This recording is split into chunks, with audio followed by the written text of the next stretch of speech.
We approach this now 30th anniversary of the Tiananmen Square massacre.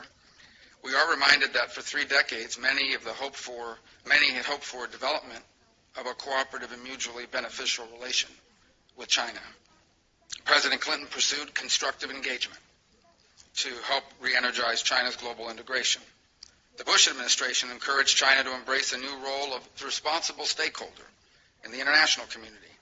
And then more recently, President Obama advanced an Asia pivot.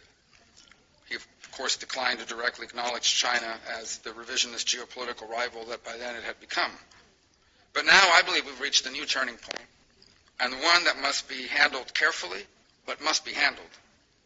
And that is the growing and widespread recognition in this city and across American policymaking that China, under Xi Jinping and the Communist Party, has become a near-peer strategic competitor to the United States and ultimately to the cause of freedom around the world. And I reiterate what I just said a moment ago. Not China, but President Xi and the Communist Party of China have positioned China to become a near-peer rival to the United States. It has also, by the way, under President Xi and some of his predecessors, used our own free and open international order against us.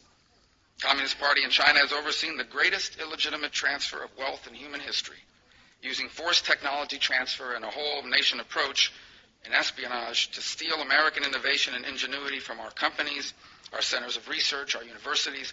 In fact, the U.S. Office of Trade representative recently estimated that Chinese intellectual property theft costs the United States as much as $600 billion annually. A staggering amount. Staggering amount. It exceeds the collective profit of the top 50 companies from the Fortune 500.